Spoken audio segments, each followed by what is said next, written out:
welcome to another episode of Cosmos with Cosmos. I'm Liz. I'm Mike. I'm Brandon. And it's our... We always just sound like, oh, God. Yeah, you sounded so bored. You're like, I'm Mike. But is this a Monday at work? The best day of the week? Jeez. But no, guys, it's our final episode of Season 6, and it's a high in the sky. This is episode 137. I never thought we would do 137 episodes. Yeah, well, I'm glad we survived past episode 2. Yeah, we had alcohol poisoning. But it is the high in the sky for September of 2025. We will be back at the beginning of October. With possibly a special guest. Yeah, no, we'll have a special guest. Familial they relation. have chosen the topic. Yes. So Is this one of the 7 cats? Yes. No, but it is animal related, at least with regards to. All right, so it'll be my daughter. You blew the surprise.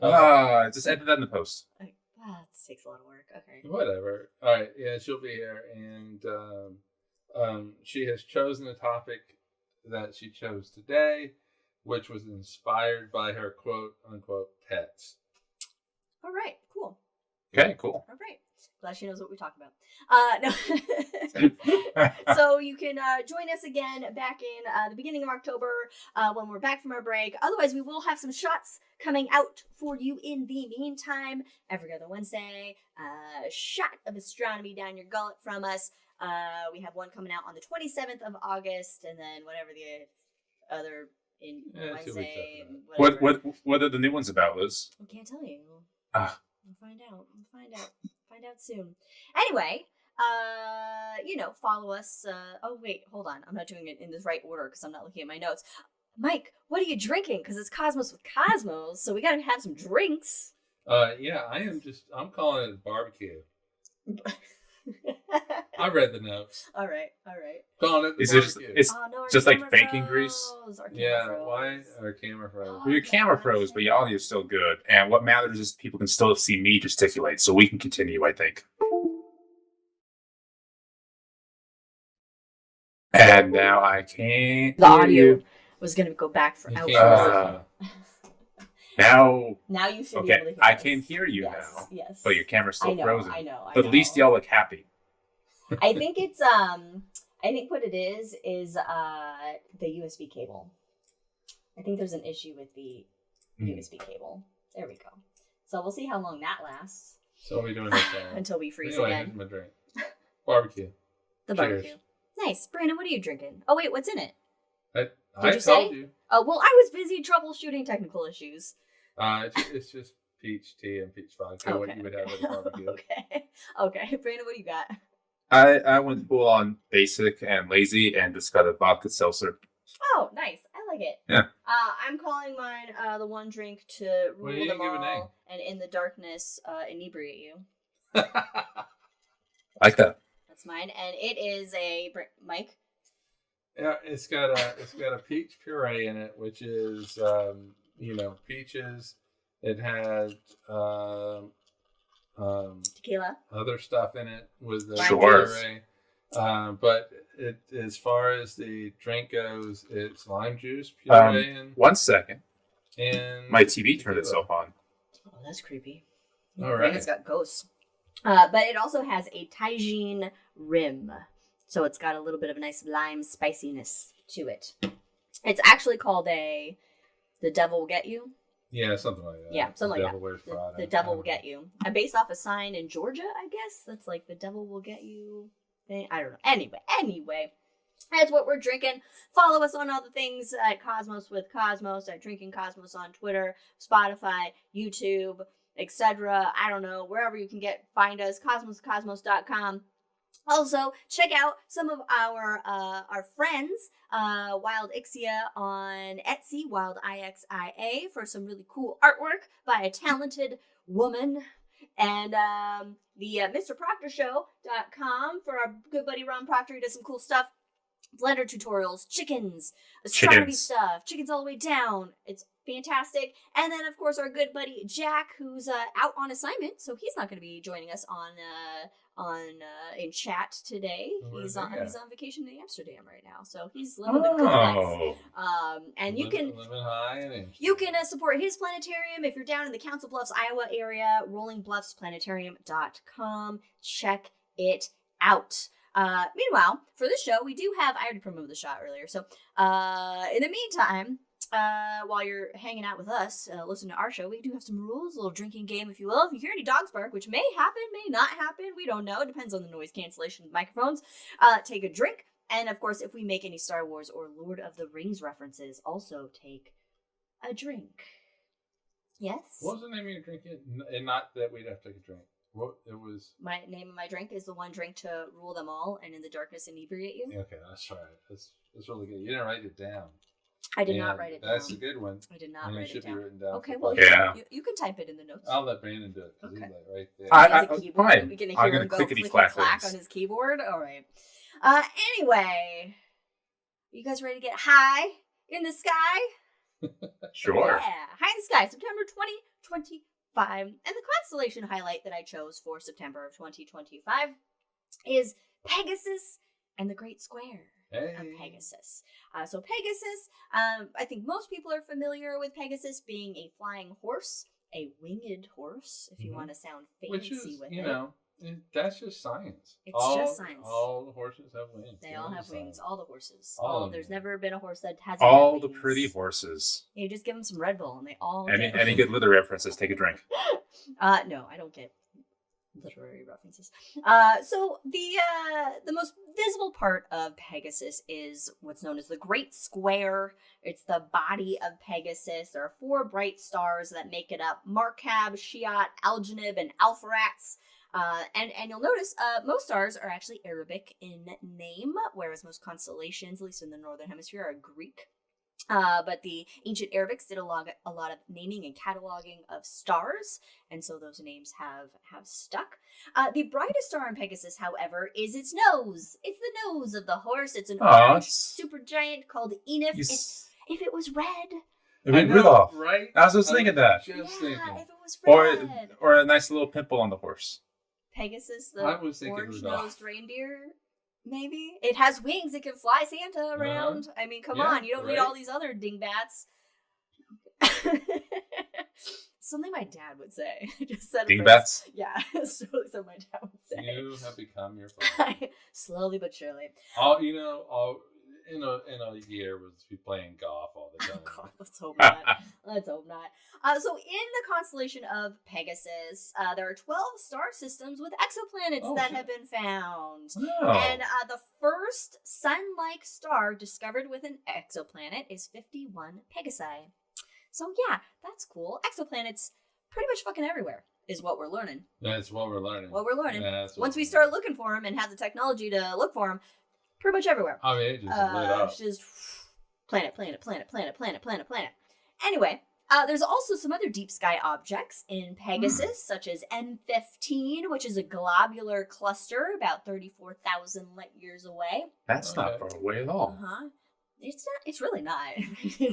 Yeah. Universal scheme of things. I mean, it's just not even across the street. Yeah. Yeah, it's right over there. It's just there. And then there's NGC 7331. This is a spiral galaxy 38 million light years away. Right, a little further away. A little further. You know, you might want to take some public transit to get there. But who was that discovered by? It was discovered by Brandon's favorite, William Herschel. I added that note just for you, Brandon. I was like, we gotta highlight, give props to Herschel in here. There's also something called Einstein's Cross. And it's a quasar, a quasi-stellar object, a radio object. Jewish. I know, right? It's Einstein's Cross and he's Jewish. I don't know. But it's called Einstein's Cross because it is actually seen through gravitational lensing, which Einstein predicted. Yeah. In the foreground, so there's a foreground elliptical galaxy, like this big boy galaxy. All right, and that big boy galaxy is bending space-time, right? Yeah. And that causes gravity to bend around it, and so light gets bent, and so you see this lensing of stuff behind the object that you can't actually see straight on. It's a weird like optical illusion type thing, and so there are four images of the quasar that are basically around this, that are lensed around this galaxy. So 4 points and a cross, I guess, and gravitational lensing being an Einstein thing. So Einstein's cross, there you have it. Bada boom, bada bing. And this quasar is actually 8 billion light years away. It's really, really far. I think the galaxy was like, I think it was like something like 400 million light years away, somewhere around 400. I didn't put in the notes. The foreground galaxy is like 400 million light years away, but this quasar 8 billion light years away. But we can see it. And those guys put out light. They put out a lot of light. That's why we can still see it being that far away, because they're super, super high energy radio sources. Yep. Quasi-stellar. Quasi-stellar radio sources. And then you also have Stephen's. Is it Stefan or Stephen? It should be Stephen. You sure that's Stefan? There's no Stefan's Quintet. Stephen's Quintet. This was actually one of Webb's first images when Webb had its first light. This is one of the things they decided to image as one of its first pictures. It's not the first time a picture has been taken of it, but it was one of. Stephen took it. It was one of Webb's. So this is actually a cluster of 5 galaxies that are 300 million light years away, and it was discovered by Edorod Stephen. It's probably Stefan. He's French, so it's probably Stefan. In 1877. And it's predicted that all 5 of these galaxies will eventually merge together. See, I always assumed, wrongly apparently, that when multiple galaxies merge, they become just an irregular galaxy, not a particular shape like elliptical. Well, at first it's irregular. I guess over like 6 billion years. Settle down. Yeah, and then gravity makes it just a big ball of stars. Yeah, things are going to make it settle. And it'll turn into a large elliptical galaxy. So elliptical galaxies, like space footballs of stars. It's going to have an angry phase there first before it settles down. Yeah, but it's going to look beautiful as it's all merging together. It already does look beautiful. I can't wait to see it. I didn't put any pictures in the show, so just Google Stefan's Quintet. But then she complains that like Brandon, you and I don't pick out pictures. Well, if you wanted pictures, you got to let me know. I was just like, put any pictures in it. Anyway. Well, we're typically finishing those like up to the last second of the show. Yeah, pretty much. So of course, with every constellation, right? We're still talking about Pegasus. This is all in the constellation, or in the direction of Pegasus, I should say. It's not, everything's spread apart. It's not like it's a flat surface that we're looking at. But of course, there's a lot of mythology behind the constellations that we like to just kind of highlight a couple fun things. So in Babylonian, it was known as Iku, which is just a field. Just a field. Oh, because it's a big square. Yeah. Makes sense, yeah. Big square. But big baseball field. 4 stars. Ooh. It was made up of 4 stars, and then 3 of those 4 stars apparently became part of Pegasus for the Greeks. Which is the most commonly known thing about Pegasus. There's a Greek myth about it. Of course, the Greeks had various myths about it. For Greeks, Pegasus actually was Hippos, Hippos. So nothing to do with hippos or hippopotamuses. Or golden hippopotamuses. But Bastards. hippos. And so here's one that I never heard. There's a spring on Mount Helicon called the Hippocrene.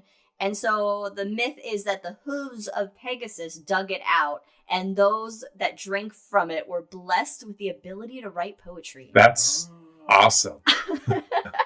I've never heard that. What like a random thing to be blessed from a spring. Not like eternal life, not like good health or anything. Just you can write poems now. And that it was the hooves of a flying horse that did the trick for it. Like, all right. And how did that like it's align with poetry? It's I don't know. Stamping in the ground. I don't know. Maybe horses are poetic. I'm gonna have Stephanie go there. She's gonna be in Europe. I'm like, you can just go to the Hippocrene. And then you like to write poetry. Yeah. Here, so take a little sip. Maybe use a life straw just so you don't know if there's any, the giardia or anything in it. I don't know how fresh it is. But yeah, and then you can just write poetry. You can rhyme well. Okay. Okay. So that was an interesting one. Now, the other one for Pegasus, or the kind of the most popular one, is Chiron. I didn't say I'm Chiron. I like it. Is that Pegasus was born from Medusa's blood after Perseus cut off her head. Right off that on head. his mission to save Cassiopeia. And Nope, not saving Cassiopeia. not Cassiopeia, Andromeda. Yep. Andromeda. There we go. They're all together. So then Pegasus, after he was like, cool, glad to help you, dude, Perseus, he became the horse for this dude Bellerophon and helped him kill the Chimera, which is a monster and also a band. How long was Pegasus alive for before he's put up in the sky? Like, what are we talking, decades, centuries here? Because he's showing up in a lot of things. He's killing a lot of things too. He's playing a lot of murder. And I'm demanding answers from Liz right now, so I should take a drink. I don't know. It's at least 27 days for sure. It happens, I think. 42 it happens sometime after he helped Bellerophon. You know what? So here's part of the story that happened. So Bellerophon was going to go up to like Zeus, right? And Zeus was like, I'm not having this shit. And so he sent a fly down to start biting Pegasus. So Pegasus bucked his ass off and he fell back down to Earth. And I'm assuming that then, Zeus was like, oh, Pegasus, you're cool. And he put him in the stars. Let's remember you forever because you're an awesome horse. Well, I mean, he can fly. He can fly. It's a high mileage horse. He gets around. He helps you kill shit because he can fly, right? Now, I bet your mom wants a horse that's got wings. Oh my god, my mom would like any horse. They'd probably be too difficult to keep, right? Well, yeah, you'd have to have a full enclosed pen. Yeah, at that point, it's just mean. And then it's well, unless they're trained well and they want to stick around, she would want a horse with wings and an Aussie with wings. But, I mean, she's got one. Oh my god, can you imagine Mira with wings? This 2-year-old Aussie with wings, she'd be flying around all over the place. Never get her back. Are you kidding me? Oh, jeez. All right, so in Chinese mythology, it's known as the black tortoise of the North. Okay. And then there's some other stuff with like buildings that line up with it or whatever, and I just can't. I mean, Chinese have so much stuff. And then this one is for you, Mike. It's for me. This one's for Mike. The Warao and Arawak people in Guyana. The Great Square and parts of Pegasus and Andromeda, they are a barbecue taken up to the sky by 7 humans of the myth Siratigio. So here's a question. When you were reading it, do they cook the meat in the sauce? That is important. All they said was barbecue was taken up. It could be whatever. Yes, let's say they cooked it in the sauce. I hope so. Since they used the term barbecue, not grilling. 700s of the myth of Siratigio. I didn't look up what the myth was, but I just was like, oh, barbecue. It's barbecue. So now you can look up at Pegasus and just be like, barbecue. Ron says Pegasus consumes a lot of jet fuel, not a practical mode of transportation. No, you really want to use like solar power, right? That's like the most efficient. Its wings though could have solar panels. Solar wings? Yeah. Solar wings. Solar wings of Pegasus. I like this. I like this a lot. All right. I have to watch Clash of the Titans now. Just think about it. Every time we mention any character from Clash of the Titans, we're always like, we gotta watch Clash. It's been a while. I absolutely love that movie. I mean, as a kid watching it was just the claymation, great. The it's the best. The mechanical owl, right? The mechanical owl, just all of that. It was great. Yeah. This is the 1980 version, everybody. Yeah, they ruined it. Not this newfangled, new age one. All right, now Pegasus isn't the only thing in the nighttime sky, obviously. There's other stuff up there. I don't know why I censored myself. Our podcast, other shit up there.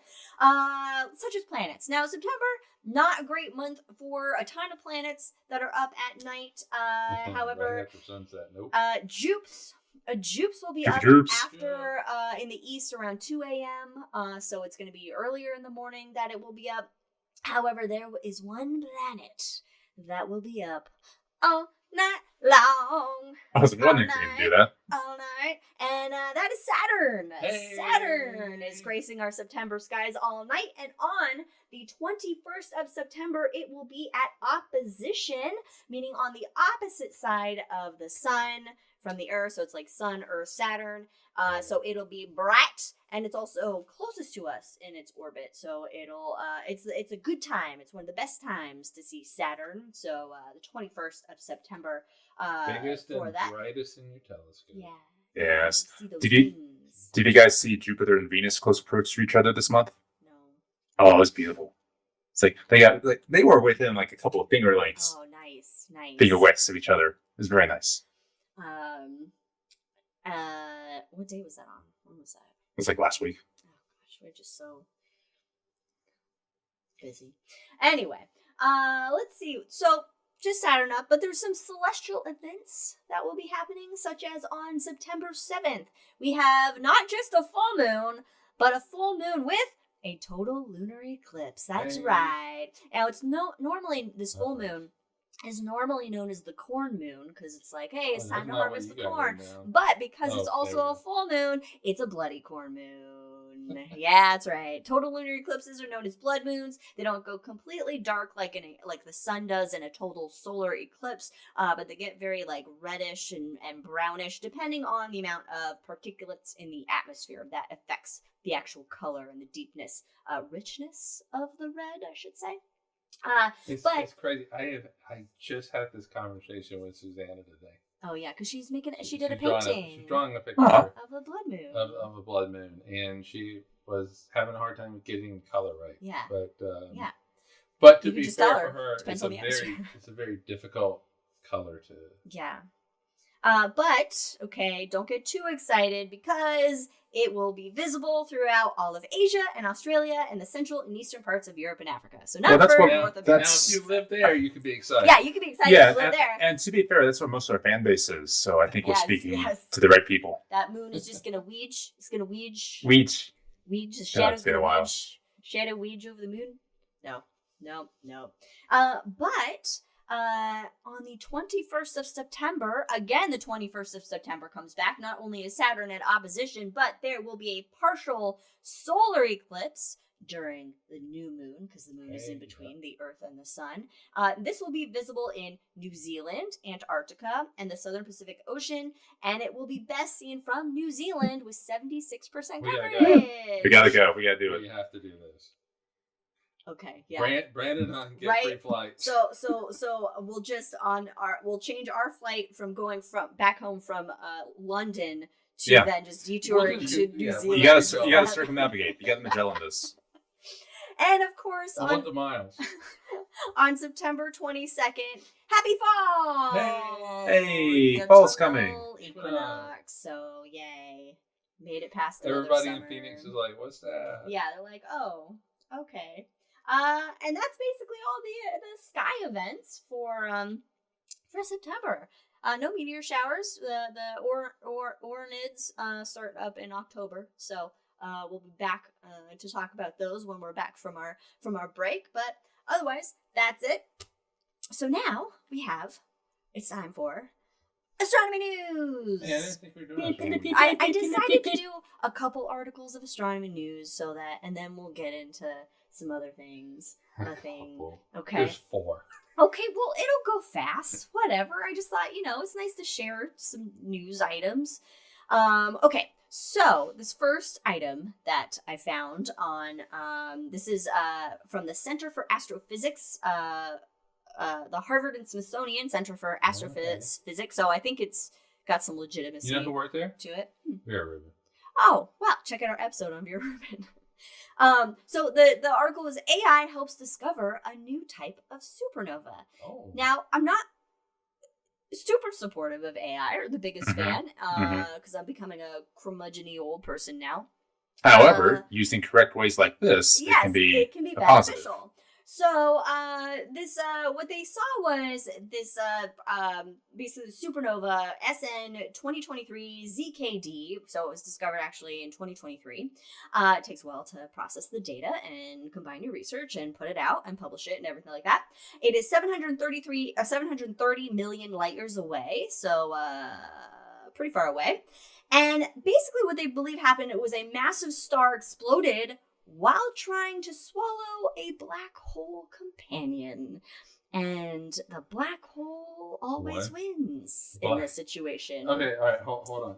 Yeah. All right, so, star going around black hole. Yeah.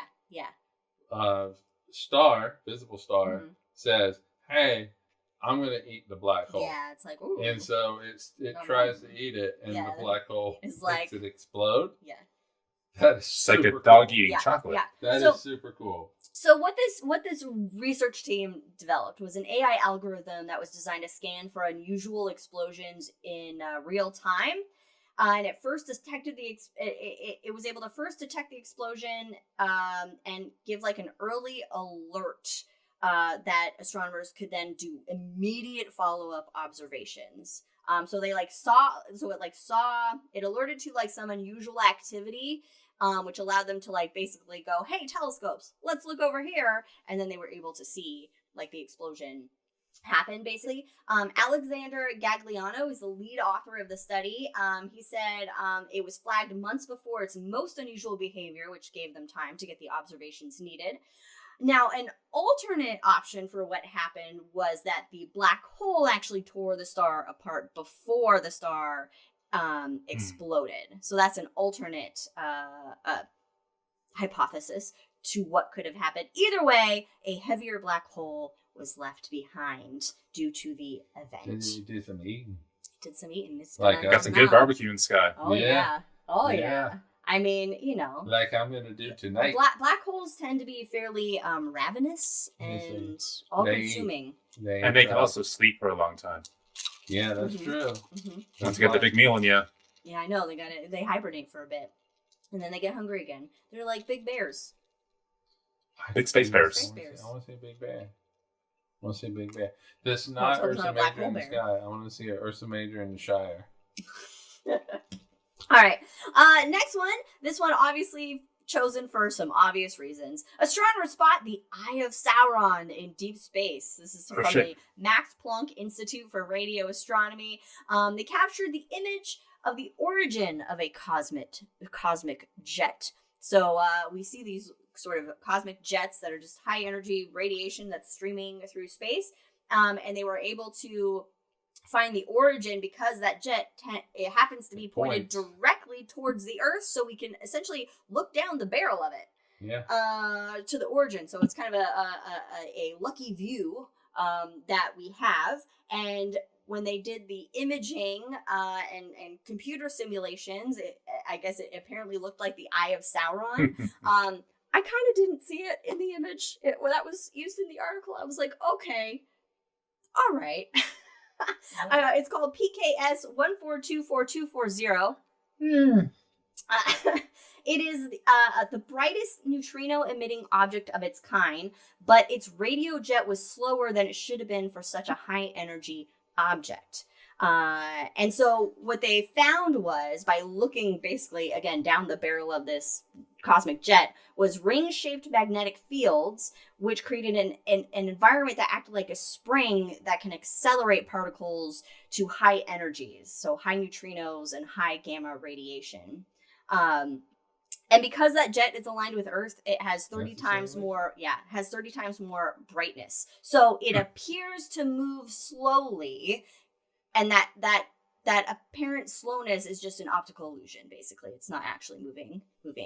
I like how Brandon and I both copied the name to look exactly at what happens. We're both gonna look at this. So that's it. That's the Eye of Sauron in space, and I will drink from the one drink. I mean, okay. No, I'm just drinking from the one drink. I forgot. I guess we should have said that doesn't count as a Lord of the Rings reference. When it's embedded into the story, it doesn't feel like it counts. That's just when we're being like dorky and nerdy. All right, next one. Scientists just recreated the universe's first ever molecules, and the results challenge our understanding of the early cosmos. Yay. This is from space.com, which was originally from livescience.com, I guess a sister site of theirs. So researchers, they're like, hey, let's have some fun and recreate universe's first molecules by mimicking the conditions of the early universe. So like, hey guys, let's make things real super fucking cold. And let's try to see what's going on back then, 13.8 billion years ago. And what they found, and I quote from the article, calls for a reassessment of the helium chemistry in the early universe. Ooh. I like that kind of stuff. So they had a helium hydride ion, or HEH+, which was the first ever molecule. And it was needed to form molecular hydrogen, which is the most abundant molecule in the universe, element in the universe. So they recreated early helium hydride reactions by storing the ions. By the way, we have the ability to just like, hey guys, here's some ions we're storing. They stored ions at negative 449 degrees Fahrenheit. For up to 60 seconds to cool them down before forcing them to collide with heavy hydrogen.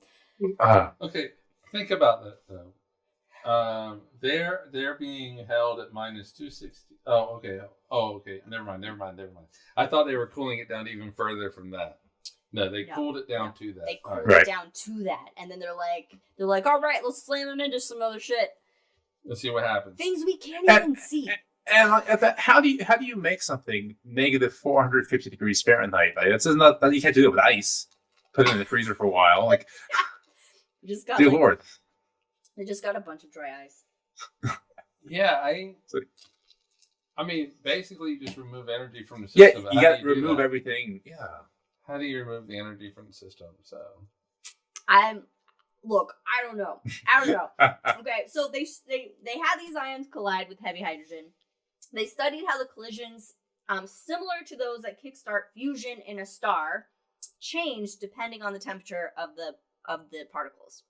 So they found that the reaction rates between these particles do not slow down at lower temperatures, which apparently contradicts what was previously assumed, that the colder it is, the slower these particles are going to move. Okay. But apparently not. Okay.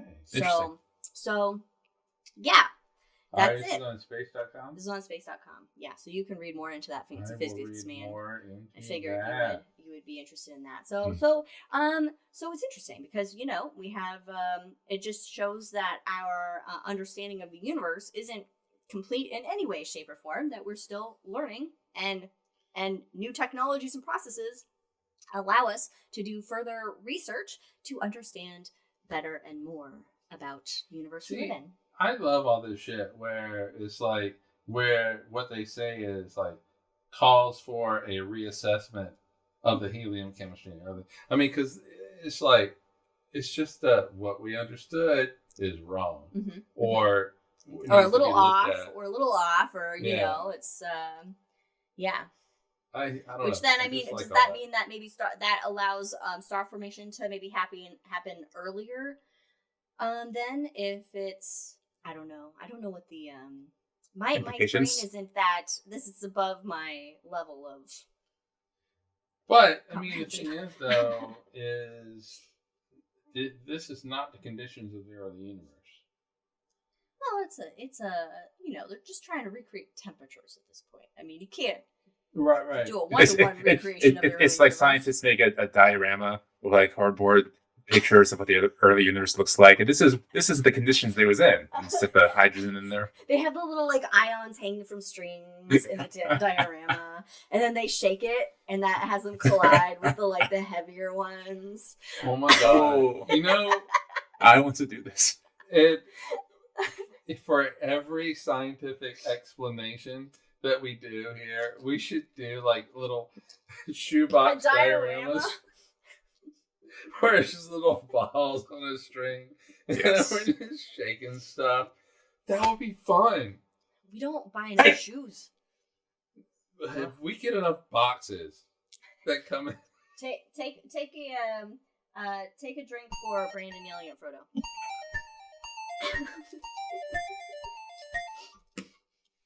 I'll be right back. Okay. Oh. He's got dog stuff to. Meanwhile, I'll go into the next news article since I know Brandon's going to want to be around for the next section. Take your time. This is from sciencenews.org. I didn't vet the site, but it ends with a .org, so I was like, well, it's got to be relatively decent. But the oldest known black hole formed more than 13... Meanwhile, we tell your mom that the sources. Well, Here I've... we are adding this. I didn't get it off of Facebook, so, That's true. That's true. The oldest known black hole formed more than 13.3 billion years ago. It's known as Kuiper's LRDZ9. And so astronomers, they saw gas swirling at thousands of kilometers per second, which is pretty much the smoking gun of a black hole. Yeah. That there's a black hole there. And what they actually did was they looked at a James Webb image, and there's a tiny speck of a red dot. A tiny red dot, a pixel. Consider again that tiny red dot. A tiny speck. And they're like, we're studying this object. And so upon further study, they discovered the gas swirling around real fast. They're like, ooh, that looks like a black hole. That's a telltale sign. And the mass was 38 million suns. So, pretty Supermassive, not stellar mass. So yeah, that's indicative of a black hole territory, and it basically they're seeing it at 500 million years after the Big Bang. So it's an old black hole. Is that the? I don't know how to properly say this. The oldest thing in the universe is that one black hole still in existence. It's still hanging out around there. Oh, yeah, that black hole. Yeah, it's not gonna. Yeah. The decay rate isn't for what, trillions of years? Yeah. Or So is black that hole, like is that like the oldest known thing? No. No, because there's galaxies that are older. All right. Okay. Right. But those galaxies are comprised of different stars that have since expired themselves, and whereas this black hole has been a singular object since 500 million. All right. Okay. First of all, there are galaxies that they've discovered that are even younger than that. Yeah. Well, I mean, this black hole is in a galaxy. But Brandon brings up an interesting question: is how do you define things? Because you could technically say cosmic background radiation is a thing, it's light from the Big Bang, but whatever. And so that, but this might be the oldest black hole. That is. I'll need to think of a better way to word that question. The oldest known black hole formed more than 13.3 billion years ago. So yeah, it is the oldest known black hole. But I think we have something that has a record. I think it's like a little galaxy or something. Yeah, it's not the oldest known object. But that galaxy has been refreshing itself basically with stars for the last X amount of billions of years, whereas this black hole has just been its own object for those 13.3 billion years. So that makes sense. Right, but for that.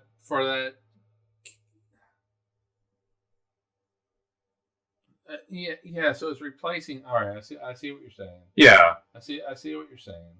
That's why I said thing. I couldn't think of the proper words for it. But that said, whatever stars that are in that picture now, a lot of them are gone, but they have left behind stuff, and so that galaxy.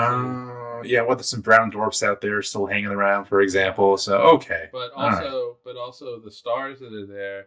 They have gone boom. They've left behind either neutron stars or black holes. Yeah. Okay. Like that. And so, yeah, I mean, still it's pretty old. Pretty old. Yeah. Or is it young? How do you say it? Because right now. Well, we're seeing it's old now, but we're seeing it when it was younger. When it was a baby. Yeah, but it's old now. But it's still old. It's still old because we're living in our current time. In fact, check out our episode on time. Oh, that's got to be a drinking thing now. Where anytime we say it, we got to take a drink. All right. The final section of today's High in the Sky episode today is an in memoriam, and this is a special in memoriam to one of the greats that we lost this past 2 weeks ago. 10 days ago, and that is an in memoriam to Jim Lovell. Cheers to astronaut Cheers. Jim Lovell. So Jim Lovell passed away on August 7th. He was 97 years old, so quite a long life he led. An extraordinary life that he led. If you're unfamiliar with Jim Lovell, then just watch Apollo 13 and Tom Hanks. Jim Lovell. Anytime you're played by Tom Hanks, you're doing all right. Yeah, you're doing okay. You're doing okay. In a biopic. Yeah, exactly. And I'll talk a little bit more about that in a second. But he was born in Cleveland, Ohio in 1928. And apparently, I found the story in an article where he attempted to make a rocket at 16. Like, he was super into rocketry. So he, like, got the ingredients for gunpowder. Not just gunpowder. He got, like, somehow got individual ingredients to gunpowder. Packed them in this 3-foot tube. Went out into a field. Lit a match. And it lifted 80 feet up in the air before exploding. That's pretty good. I mean, if he had packed it just a little bit differently or used a different, like, combination of ingredients, it would have just exploded, like, right there. But can we unpack this for a second? Yeah.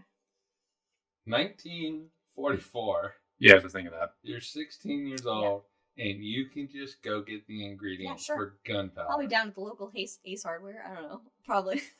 It was easy enough to get, apparently, that he could just go on out and wherever in Ohio and just, hey, I'm making a rocket. And he said, according to him, boys like either dinosaurs or airplanes. I was very much an airplane boy. Which, yeah, definitely checks out. He ended up going into the Navy. His father passed away when he was a kid, and so they couldn't afford for him to go to college, basically. So he decided to go into the Navy, and he became a pilot in the Navy. And in 1962, he was selected by NASA. He had applied in 1958. Of course, his love of rocketry still going strong. He ended up becoming a backup pilot for Gemini 4 and a backup commander for Gemini 9. He was the backup commander for Armstrong for Apollo 11. But in December 1965, he launched with Frank Borman in Gemini 7. This was the first rendezvous of a two-manned maneuverable spacecraft in space. He commanded Gemini 12, which was the last of the Gemini missions. And then he commanded the module pilot, and he was the navigator for Apollo 8 in 1968. This was our maiden voyage to the moon. This was the first time that human beings have left the gravitational influence of the Earth, and he was one of those humans. And they got mighty close to the moon. Mighty close to the moon. Didn't land on the moon. Like, how close? Well, I think it was within a couple dozen miles, if I remember correctly. That's gotta suck. Yeah. Like That's right gotta there. suck. Like, oh, God. I mean, it's like right You there. can practically touch it. Yeah, it's right. Okay. It's right there. This mission was also the first use of the Saturn V rocket, which is what was used to take humans to the moon and back again. So Apollo 13, of course, very famous because of the 1995 movie, largely, but It was famous before that. it was famous Yeah. before then. It was made into a movie for a reason. Before, more recent generations, I would say. This was in 1970. He was actually the first person to journey to the moon twice. However, And not get there either time. Of course, Houston, we've had a problem. He said, Swigert, I don't know Swigert's first name. Jack Swigert. He said, I believe we've had a problem here. And Lovell had to repeat the message to his son to mission control. Houston, we've had a problem. We're not good, boys, not good. There was a failure with the service module cryogenic oxygen system. So they had to convert the lunar module, which was designed to, was that the one designed to land on the moon? Mm-hmm. Into basically a lifeboat that they could survive in space in and return to Earth. And so his book was Lost Moon, The Perilous Voyage of Apollo 13, and that book of his became the basis of the movie Apollo 13. And really quick, just to make us feel bad, the release of that movie is closer in time to Apollo 13 than we are to the movie's release. Why? Why? Why do you gotta do that, man? Huh. Anyway, when they were filming that movie, he was asked to do a cameo in the movie. And he was asked to be an admiral that was shaking hands with Tom Hanks in the scene where they were rescued. And he basically was like, nope. He said, I retired as a captain, and a captain I will be. So That's nice. he is in the movie in a cameo, but he is as a captain as he was. That's cool. Which was really cool. In 1973, he retired from the Navy and the space program. He then had regular jobs. He joined the Bay Houston Towing Company. He was a president of Fisk Telephone Systems and a VP of Central Corporation. And he was, and I quote this from, this was from a NASA article, he was known for his wit. This unforgettable astronaut was nicknamed Smilin' Jim by his fellow astronauts because he was quick with a grin when he had a particularly funny comeback. And his family says, we will miss him. We will miss his unshakable optimism, his sense of humor, and the way he made each of us feel we could do the impossible. He was truly one of a kind. So cheers to Jim Lovell. Thank you for your service. Ad Astra. Ad Astra. And that's it. That's our episode of High in the Sky for September 2025. The last episode of season 6. Again, we will return the beginning of October. I believe October 5th. October 5th. We will be back at you with another live episode. In the meantime, we will have some shots coming out every other Wednesday, so you can check that out for your little astronomy fix for you. In the meantime, follow us on all the things. Cosmos Cosmos, at Drink Cosmos, cosmoscosmos.com. And, of course, we do have the hangovers as well. So we'll see how well that goes. We'll see how that goes. The hangover for this show, if you can check it out only on YouTube or when you watch us live, and it will be the inaugural episode of our book club for Chasing the Sun by Richard Cohen. So thank you guys for joining us. We'll see you next time. Bye. Cheers.